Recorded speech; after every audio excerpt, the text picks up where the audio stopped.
ओम श्री गणेशाय नमः। हर हर महादेव। प्रिय श्रोताओं, आज सुनिए शिव पुराण कथा में कल से आगे का वृत्तांत।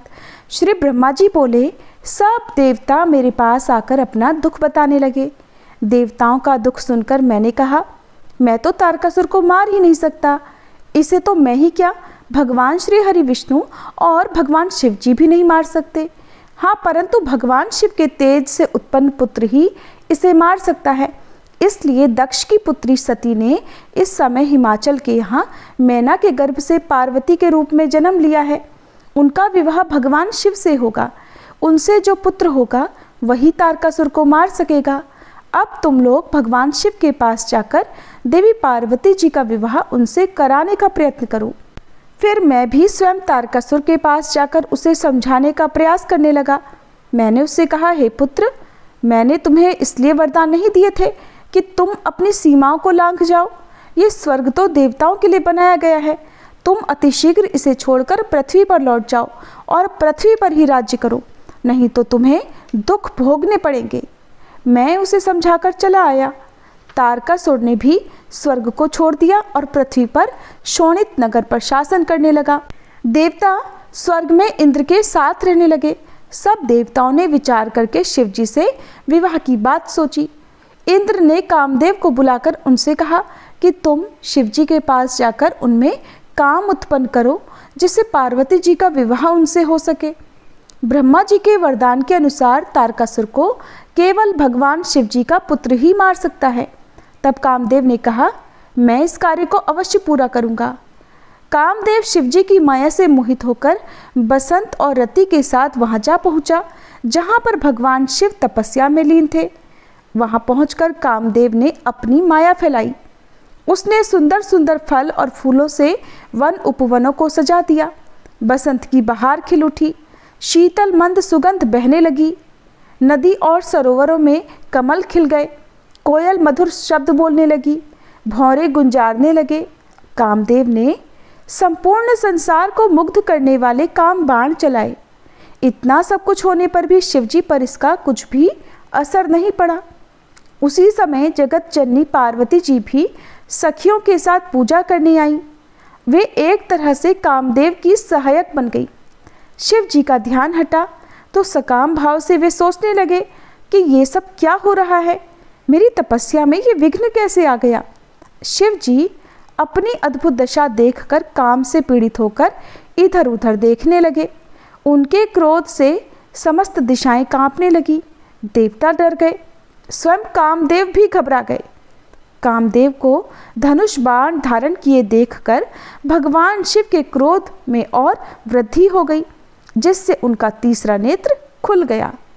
उनके तीसरे नेत्र की अग्नि से कामदेव उसी प्रकार भस्म हो गया जैसे कोई फल वृक्ष से गिरकर समाप्त हो जाता है। ये देखकर देवी पार्वती जी अपने घर चली गई। कामदेव के भस्म हो जाने पर इधर उनकी पत्नी रति विलाप करने लगी। उनके करुणापूर्ण विलाप को देखकर समस्त चराचर जीव भी दुखी हो गए। समस्त देवता देवी रति को समझाने लगे तथा शिवजी को प्रणाम करके उनकी स्तुति करने लगे। शिव जी ने देवताओं से कहा, अब तो रति का पति भगवान श्री कृष्ण का पुत्र बनकर रुक्मिणी के गर्भ से उत्पन्न होगा और उसका नाम प्रद्युम्न होगा।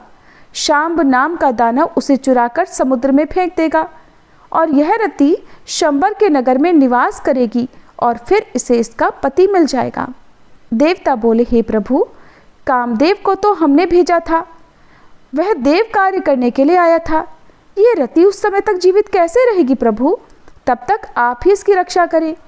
यह सुनकर भगवान शंकर बोले, देवताओं, ये कामदेव फिर तो शीघ्र ही जीवित हो जाएगा और मेरा गण बनकर आनंद करेगा। मैं शीघ्र ही तुम्हारा भी कार्य संपन्न करूंगा, परंतु यह बात किसी को पता नहीं चलनी चाहिए। अब तुम सब अपने अपने स्थानों को पधारो।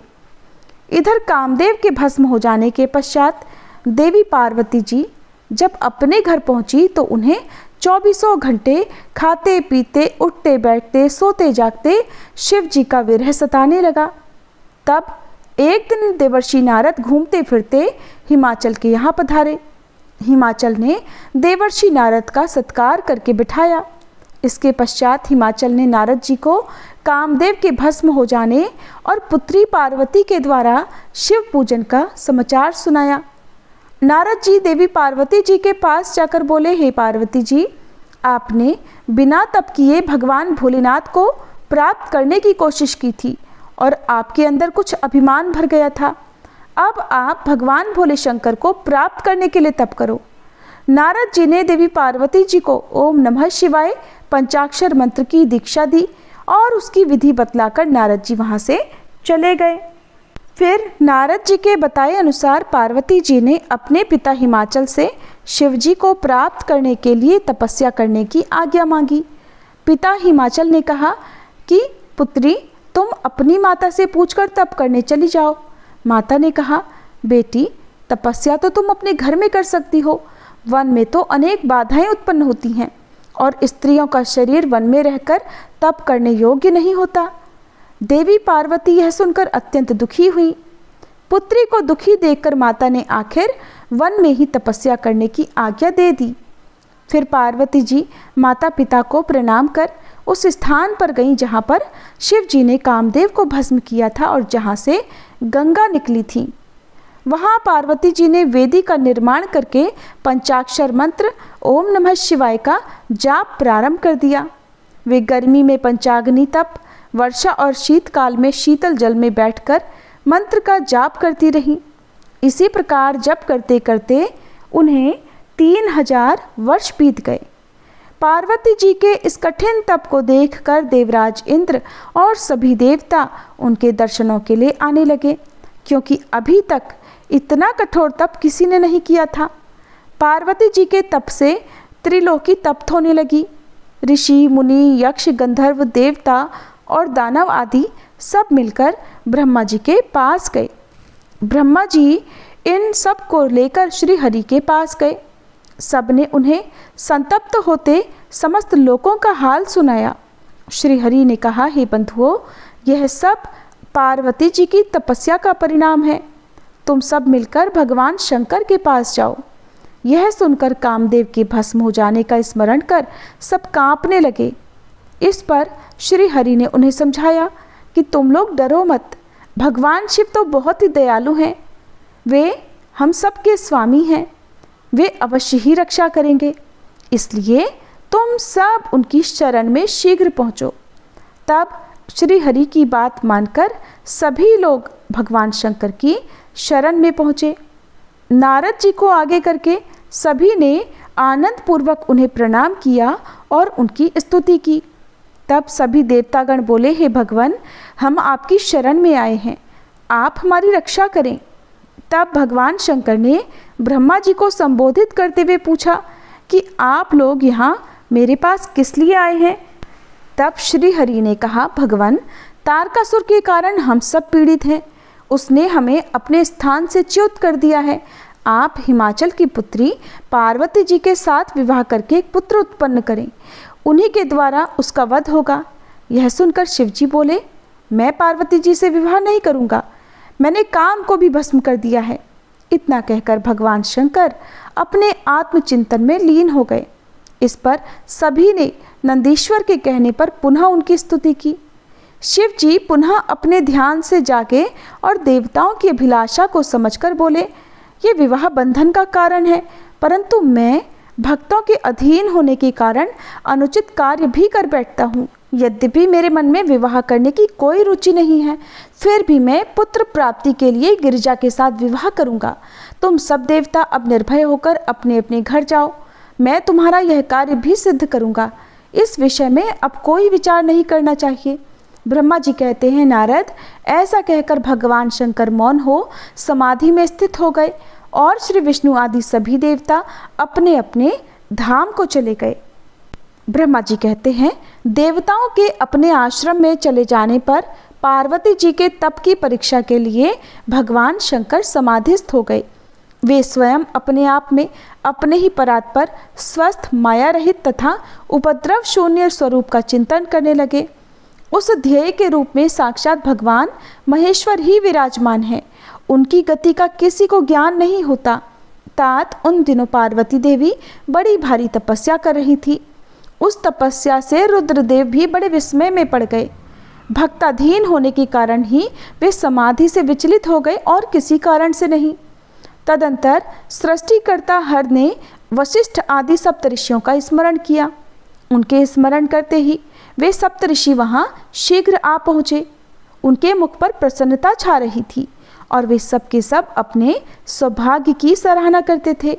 उन्हें आया देख भगवान शिव के नेत्र प्रसन्नता से प्रफुल्ल कमल के समान खिल उठे और वे हंसते हुए बोले, तात सप्तऋषियों, तुम सब लोग मेरे हितकारी तथा संपूर्ण वस्तुओं के ज्ञान में निपुण हो, अतः शीघ्र मेरी बात सुनो। गिरिराज कुमारी देवेश्वरी पार्वती इस समय सुस्थिर चित्त होकर गौरी शिखर नामक पर्वत पर तपस्या कर रही हैं। मुझे पति रूप में प्राप्त करना ही उनकी तपस्या का उद्देश्य है। द्विजो, इस समय केवल सखियां उनकी सेवा में हैं। मेरे सिवा दूसरी समस्त कामनाओं का परित्याग करके वे एक उत्तम निश्चय पर पहुंच चुकी हैं। मुनिवरों, तुम सब लोग मेरी आज्ञा से वहां जाओ और प्रेम पूर्ण हृदय से उनकी दृढ़ता की परीक्षा करो। वहां तुम्हें सर्वथा छलयुक्त बातें कहनी चाहिए। उत्तम व्रतधारी महर्षियों, मेरी आज्ञा से ऐसा करना है और इसलिए इसमें तुम्हें कोई संशय भी नहीं करना है। भगवान शंकर की यह आज्ञा पाकर वे सातों ऋषि तुरंत ही उस स्थान पर जा पहुँचे जहाँ दीप्तिमती जगन्माता पार्वती जी विराजमान थी। सप्त ऋषियों ने वहाँ शिवा को तपस्या की मूर्तिमती दूसरी सिद्धि के समान देखा। उनका तेज महान था। वे अपने उत्तम तेज से प्रकाशित हो रही थी। उन उत्तम व्रतधारी सप्तऋषियों ने उन्हें मन ही मन प्रणाम किया और उनके द्वारा विशेषतः पूजित हो वे मस्तक झुकाए इस प्रकार बोले, देवी गिरिराज नंदिने, हमारी ये बात सुनो। हम जानना चाहते हैं कि तुम किस लिए तपस्या कर रही हो और इसके द्वारा किस देवता को और किस फल को पाना चाहती हो। उन द्विजों के इस प्रकार पूछने पर गिरिराज कुमारी देवी शिवा ने उनके सामने अत्यंत गोपनीय होने पर भी सच्ची बात बताई। देवी पार्वती बोली, मुनीश्वरों, आप लोग प्रसन्नतापूर्ण हृदय से मेरी बात सुनो। मैंने अपनी बुद्धि से जिसका चिंतन किया है, अपना वह विचार मैं अब आपके सामने रख रही हूँ। आप लोग मेरी असंभव बातें सुनकर मेरा उपहास करेंगे, इसलिए उन्हें कहने में संकोच ही होता है, फिर भी कहती हूँ। क्या करूँ? मेरा ये मन अत्यंत दृढ़तापूर्वक एक उत्कृष्ट कर्म के अनुष्ठान में लगा है और ऐसा करने के लिए विवश हो गया है। ये पानी के ऊपर बहुत बड़ी और ऊंची दीवार खड़ी करना चाहता है। देवर्षि का उपदेश पाकर कि मैं भगवान रुद्र मेरे पति हों, इस मनोरथ को मन में लिए अत्यंत कठोर तप कर रही हूँ। मेरा मन रूपी पक्षी बिना पांख के ही हठपूर्वक आकाश में उड़ रहा है। मेरे स्वामी करुणा निधान भगवान शंकर ही उनके इस आशय की पूर्ति कर सकते हैं। पार्वती जी का यह वचन सुनकर वे मुनि हंस पड़े और गिरिजा का सम्मान करते हुए प्रसन्नतापूर्वक छलयुक्त मिथ्या वचन बोले, गिरिराज नंदिनी, देवर्षि नारद तो व्यर्थ ही अपने आप को पंडित मानते हैं। उनके मन में तो क्रूरता भरी रहती है। आप समझदार होकर भी क्या उनके चरित्र को नहीं जानती? नारद तो छल कपट की बातें करते रहते हैं और दूसरों के चित्त को मुंह में डालकर मत डालते हैं। उनकी बातें सुनने से सर्वथा हानि ही होती है। देवी, ब्रह्मपुत्र दक्ष के पुत्रों को नारद ने जो छलपूर्ण उपदेश दिया, उसका फल ये हुआ कि वे सब के सब अपने पिता के घर ही लौटकर नहीं आ सके और यही हाल उन्होंने दक्ष के दूसरे पुत्रों का भी किया है। वे भी उनके चक्कर में आकर भिखारी बन गए। विद्याधर चित्रकेतु को इन्होंने ऐसा उपदेश दिया कि उसका तो घर ही उजड़ गया। प्रहलाद को अपना चेला बनाकर इन्होंने हिरण्यकश्यपु से बड़े बड़े दुख दिलवाए। ये तो सदा दूसरों की बुद्धि में भेद ही पैदा किया करते हैं। पार्वती जी, नारद मुनि कानों को पसंद आने वाली अपनी विद्या जिस को सुना देते हैं ना, वही अपना घर छोड़कर तुरंत भिक्षा मांगने लगता है। उनका मन तो मलिन है, केवल शरीर ही सदा उज्जवल दिखाई देता है। हम तो उन्हें विशेष रूप से जानते हैं क्योंकि उनके साथ जो रहते हैं। उनका उपदेश पाकर बड़े बड़े विद्वानों द्वारा सम्मानित होने वाली तुम भी व्यर्थी भुलावे में आ गई और मूर्ख बनकर दुष्कर तपस्या करने लगी। बाले, तुम जिनके लिए ये भारी तपस्या करती हो, वे रुद्र तो सदा उदासीन निर्विकार और काम के शत्रु हैं, इसमें कोई संशय भी नहीं। वे अमांगलिक वस्तुओं से युक्त शरीर धारण करते हैं, लज्जा को तिलांजलि दे चुके हैं। उनका न कहीं घर है न द्वार। वे किस कुल में उत्पन्न हुए हैं इसका भी किसी को कोई पता नहीं है। कुत्सित वेश धारण किए भूतों और प्रेत आदि के संग रहते हैं और नंग धड़ंग हो शूल धारण किए घूमते हैं। धूर्त नारद ने तो अपनी माया से तुम्हारे सारे विज्ञान को नष्ट कर दिया, युक्ति से तुम्हें मोह लिया है और तुमसे इतना कठोर तप करवाया। देवेश्वरी गिरिराज नंदिनी, अब तुम ही विचार करो कि ऐसे वर को पाकर भला तुम्हें क्या सुख मिलेगा। पहले रुद्र ने बुद्धि से खूब सोच विचार कर साध्वी सती से विवाह किया, परंतु वे तो ऐसे मूढ़ हैं कि कुछ दिन भी उनके साथ निभा ही नहीं कर सके। उस बेचारी को वैसे ही दोष देकर उन्होंने त्याग दिया और खुद स्वतंत्र होकर अपने निष्कल और शोक रहित स्वरूप का ध्यान करते हुए उसी में सुखपूर्वक रम गए। देवी, जो सदा अकेले रहने वाले, शांत, संग रहित और अद्वितीय हैं, उनके साथ भला किसी भी स्त्री का निर्वाह कैसे होगा। अब भी कुछ नहीं बिगड़ा है देवी, तुम हमारी आज्ञा मानकर घर लौट जाओ और इस दुर्बुद्धि को त्याग दो।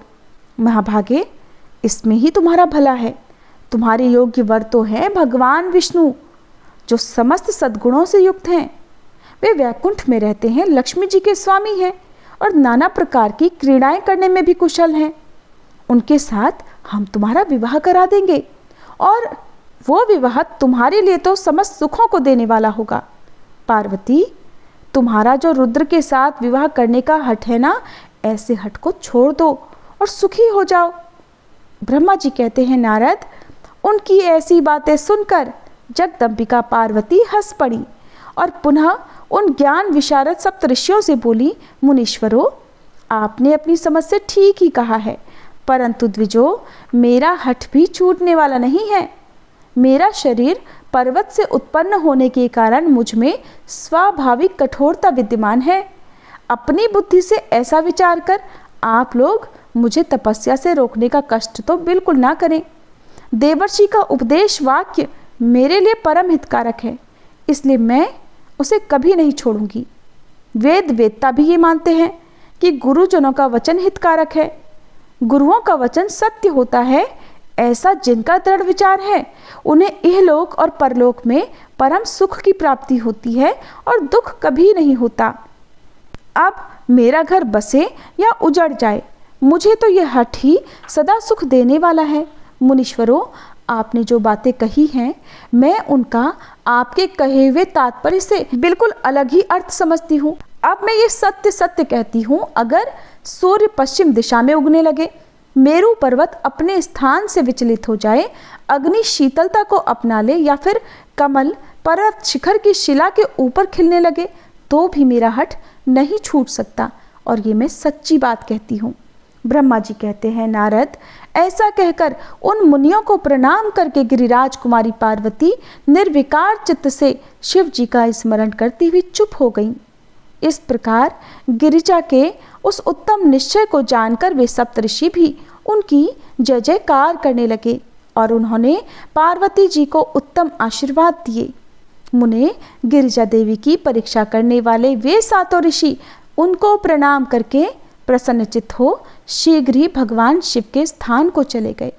वहां पहुंचकर शिव जी को मस्तक नवा, उनसे सारा वृतांत निवेदन करके उनकी आज्ञा लेकर वे पुनः सादर स्वर्गलोक को चले गए। ब्रह्मा जी ने कहा, हे नारद, उन सप्तऋषियों के अपने लोक में चले जाने पर सुंदर लीला करने वाले साक्षात भगवान शंकर ने देवी के तप की परीक्षा लेने का विचार किया। वे मन ही मन पार्वती जी से बहुत संतुष्ट थे। परीक्षा के ही बहाने पार्वती जी को देखने के लिए जटाधारी तपस्वी का रूप धारण करके भगवान शंभु उनके वन में गए। अपने तेज से प्रकाशमान अत्यंत बूढ़े ब्राह्मण का रूप धारण करके प्रसन्नचित्त हो वे दंड और छत्र लिए वहां उपस्थित हुए। आश्रम में पहुंचकर उन्होंने देखा देवी शिवा सखियों से घिरी हुई वेदी पर बैठी हैं और चंद्रमा की विशुद्ध कलासी प्रतीत हो रही हैं। ब्रह्मचारी का स्वरूप धारण किए भक्त वत्सल शंभु पार्वती देवी को देखकर प्रीति पूर्वक उनके पास गए। उन अद्भुत तेजस्वी ब्राह्मण देवता को आया देख उस समय देवी शिवा ने समस्त पूजन सामग्रियों द्वारा उनकी पूजा की। जब उनका भली भांति सत्कार हो गया, सामग्रियों द्वारा उनकी पूजा संपन्न कर ली गई, तब पार्वती जी ने बड़ी प्रसन्नता और प्रेम के साथ उन ब्राह्मण देवता से आदर पूर्वक कुशल समाचार पूछा। देवी बोली, हे ब्राह्मण देवता, मैं कर्म और वाणी से भगवान शंकर की पत्नी बनना चाहती हूँ। मुझे पता है ये काम अत्यंत मुश्किल है, फिर भी मेरी यही कामना है कि मैं उनकी ही पत्नी बनूं। इस पर ब्राह्मण वेशधारी शिवजी बोले, हे देवी, तुम गलती कर रही हो। मैं अपने गुरु की कृपा से शिवजी को बहुत अच्छी तरह से जानता हूँ। वे हमेशा नग्न रहते हैं, भस्म लगाए रहते हैं और नंदी नामक बूढ़े बैल की सवारी करते हैं। इससे पहले उनके साथ सती को भी कोई सुख प्राप्त नहीं हो सका। तुम तो इस संसार में परम सुंदरी हो, इसलिए तुम शिव को छोड़कर श्री विष्णु, इंद्र आदि अन्य देवताओं में से किसी एक को पति बना लो। शिव जी में पति बनने का कोई भी गुण उपस्थित नहीं है। ये सुनकर पार्वती जी को ब्राह्मण देवता पर क्रोध आ गया और वे बोली, इसी प्रकार की निंदा करके यहाँ से सप्तऋषि भी चले गए हैं। तुम उन्हें नहीं जानते हो, क्योंकि ब्रह्मा विष्णु उन्हीं की छत्र छाया में सुख भोग रहे हैं। शिव जी तो परम पिता हैं, उनकी आयु का कोई अनुमान नहीं लगा सकता। सर्वसमर्थ शिव जी की निंदा करने वाले को कहीं भी स्थान नहीं मिलता। आठों प्रकार की सिद्धियां उनके चरणों में अपना शीश झुकाती हैं। अब आप मेरे सम्मुख शिव जी की और निंदा कदापि न करना। इस प्रकार कहकर पार्वती जी शिव के ध्यान में मगन हो गई। ब्राह्मण देवता और कुछ भी समझाना चाहते थे, परंतु पार्वती जी ने अपनी सखी विजया से कहा कि इन ब्राह्मण देवता को यहाँ से अभी भगा दो। यह फिर से शिव जी की बुराई करेगा। शिव जी की निंदा करने वाला तो दोषी होता ही है, परंतु इनके साथ साथ निंदा सुनने वाला भी तो उतना ही दोषी माना जाता है। नहीं तो मैं ही यहाँ से यह स्थान छोड़कर चली जाती हूँ। इतना कहकर पार्वती जी जाने को तैयार हो गई। ऐसा देखकर शिव जी अपने वास्तविक रूप में प्रकट हो गए और पार्वती जी से बोले, देवी, तुम कहाँ चली? मैंने तुम्हारी परीक्षा ली थी और जिसमें तुम सफल रही हो। तुमने तपस्या से मुझे अपने वश में कर लिया है। तुम्हारे समान स्त्रीलोकी में कोई तपस्वी नहीं है। हे प्राण प्रिय, तुम मेरी अनादिकाल से पत्नी रही हो। तुमने तो मुझे अपने वश में कर रखा है। भगवान शिव जी की वाणी को सुनकर पार्वती जी की प्रसन्नता का ठिकाना न रहा।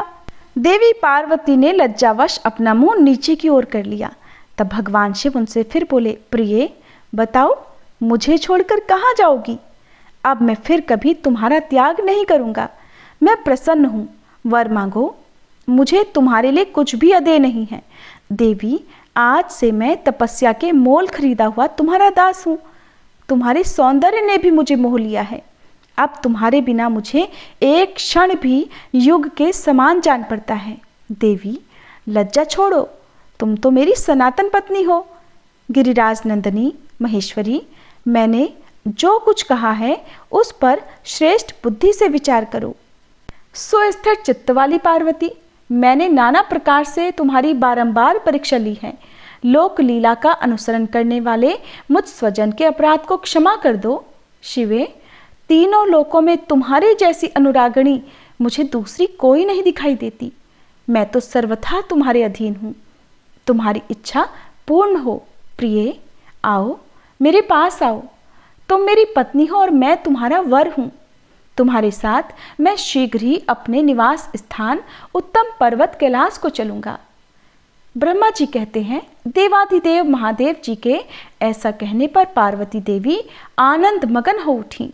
उनका तपस्या जनित पहले का सारा कष्ट मिट गया। मुनिश्रेष्ठ, सती साध्वी पार्वती की सारी थकावट दूर हो गई, क्योंकि परिश्रम फल प्राप्त हो जाने पर प्राणी का पहले वाला सारा श्रम जो नष्ट हो जाता है। ब्रह्मा जी कहते हैं, नारद, परमात्मा हर की ये बात सुनकर और उनके आनंददायी रूप का दर्शन पाकर पार्वती जी को बड़ा हर्ष हुआ। उनका मुख प्रसन्नता से खिल गया। वे बहुत सुख का अनुभव करने लगी। फिर उन महासाध्वी शिवा ने अपने पास ही खड़े हुए भगवान शिव से कहा। पार्वती जी ने कहा, देवेश्वर, आप मेरे स्वामी हैं। प्रभु, पूर्व काल में आपने जिसके लिए हर्षपूर्वक दक्ष के यज्ञ का विनाश किया था, उसे क्यों भुला दिया? वो ही आप हैं और वो ही मैं हूँ। देवेश्वर, इस समय मैं तारकासुर से दुख पाने वाले देवताओं के कार्य की सिद्धि के लिए रानी मैना के गर्भ से उत्पन्न हुई हूँ। देवेश, यदि आप मुझ पर प्रसन्न हैं और यदि मुझ पर कृपा करना चाहते हैं तो मेरे पति हो जाइए। ईशान, प्रभु, मेरी यह बात मान लीजिए। अब आपकी आज्ञा लेकर मैं पिता के घर जाती हूँ और अब आप अपने विवाह रूप परम उत्तम विशुद्ध यश को सर्वत्र विख्यात कर दीजिए। नाथ प्रभु, आप तो लीला करने में कुशल हैं, अतः मेरे पिता हिमवान के पास चलिए और याचक बनकर उनसे मेरी याचना कीजिए। लोक में मेरे पिता के यश को फैलाते हुए आपको ऐसा ही करना चाहिए। इस तरह आप मेरे संपूर्ण गृहस्थ आश्रम को सफल बनाइए। जब आप प्रसन्नता पूर्वक ऋषियों से मेरे पिता को सब बातों की जानकारी कराएंगे, तब मेरे पिता अपने भाई बंधुओं के साथ आपकी आज्ञा का पालन करेंगे और इसमें कोई संदेह भी नहीं। जब मैं पहले प्रजापति दक्ष की कन्या थी और मेरे पिता ने आपके हाथ में मेरा हाथ दिया, उस समय आपने शास्त्रोक्त विधि से विवाह का कार्य पूरा नहीं किया था। मेरे पिता दक्ष ने ग्रहों की पूजा नहीं की, अतः उस विवाह में ग्रह पूजन विषयक बड़ी भारी त्रुटि रह गई। इसलिए प्रभु महादेव, अब की बार देवताओं के कार्य की सिद्धि के लिए आप शास्त्रोक्त विधि से विवाह कार्य का संपादन करें। विवाह की जैसी रीति है उसका पालन अब आपको अवश्य करना चाहिए। मेरे पिता हिमवान को यह अच्छी तरह ज्ञात हो जाना चाहिए कि मेरी पुत्री ने शुभ कारक तपस्या की है। पार्वती जी की ऐसी बात सुनकर भगवान सदाशिव बड़े प्रसन्न हुए और उनसे हंसते हुए से बोले, देवी महेश्वरी, अब मेरी यह उत्तम बात सुनो। ये उचित मंगलकारक और निर्दोष है, इसे सुनकर वैसा ही करो। वरानने, ब्रह्मा आदि जितने भी प्राणी हैं वे सब अनित्य हैं। भामिनी, कौन मुख्य ग्रह हैं, कौन से ऋतु समूह हैं अथवा कौन दूसरे दूसरे उपग्रह हैं? इस समय तुमने शिव के लिए क्या कहा है, किस कर्तव्य का विधान किया है? गुण और कार्य के भेद से हम दोनों ने इस जगत में भक्त वत्सलता के कारण भक्तों को सुख देने के लिए ही अवतार ग्रहण किया है। तुम ही रजः सत्व तमोमयी अर्थात त्रिगुणात्मिका सूक्ष्म प्रकृति हो, सदा व्यापार कुशल सगुणा और निर्गुणा भी हो। देवी, अब मुझे तुम्हारी आज्ञा से सब कुछ करना है, अतः जैसी तुम्हारी इच्छा हो वैसा करो। महादेव जी के ऐसा कहने पर सती साध्वी कमल लोचना महादेवी शिवा ने उन भगवान शंकर को बारंबार भक्ति भाव से प्रणाम किया और कहा, नाथ आप आत्मा हैं और मैं प्रकृति, इस विषय में विचार करने की कोई बात नहीं है। हम दोनों स्वतंत्र और निर्गुण होते हुए भी भक्तों के अधीन होने के कारण सगुण हो जाते हैं। शंभो प्रभु, आपको प्रयत्नपूर्वक मेरी प्रार्थना के अनुसार कार्य करना चाहिए। हे शिव शंकर, आप मेरे लिए याचना करें और हिमवान को दाता बनने का सौभाग्य प्रदान करें। महेश्वर, मैं सदा आपकी भक्ता हूँ, अतः मुझ पर कृपा कीजिए। नाथ, सदा जन्म जन्म में मैं ही आपकी पत्नी होती रही हूँ। आप परब्रह्म हैं, परमात्मा हैं, निर्गुण हैं, प्रकृति से परे हैं, सर्वज्ञ। अब बहुत कुछ कहने से क्या लाभ, मुझ पर दया कीजिए। नाथ, महान अद्भुत लीला करके लोक में अपने सुयश का विस्तार कीजिए, जिसे गा गाकर लोग अनायास ही भवसागर से पार हो जाएं। ब्रह्मा जी कहते हैं, नारद, ऐसा कहकर गिरिजा ने महेश्वर को बारंबार प्रणाम किया और मस्तक झुकाकर हाथ जोड़ वे चुप खड़ी हो गईं। उनके ऐसा कहने पर महात्मा महेश्वर ने लोक लीला का अनुसरण करने के लिए वैसा ही करना स्वीकार कर लिया। पार्वती जी ने जो कुछ कहा था उसी को प्रसन्नता पूर्वक करने के लिए उद्यत होकर वे हंसने लगे। इसके बाद प्रसन्नता से भरे हुए शंभु अंतर्ध्यान हो कैलाश को चले गए। उस समय काली के विरह से उनका चित्त उन्हीं की ओर खिंच गया था। कैलाश पर जाकर परमानंद में निमग्न हुए महेश्वर ने अपने नंदी आदि गणों से वह सारा वृतांत कह सुनाया। वे भैरव आदि सभी गण भी वह सब समाचार सुनकर अत्यंत सुखी हो गए और महान उत्सव करने लगे। नारद उस समय वहां महान मंगल होने लगा। सबके दुख नष्ट हो गए तथा रुद्रदेव को भी पूर्ण आनंद प्राप्त हुआ। प्रिय भक्तजनों, इस प्रकार शिव महापुराण कथा में आज का प्रसंग यहीं समाप्त होता है। सभी प्रेम से बोलिए आदि शक्ति भवानी की जय, शिव शंकर भगवान की जय।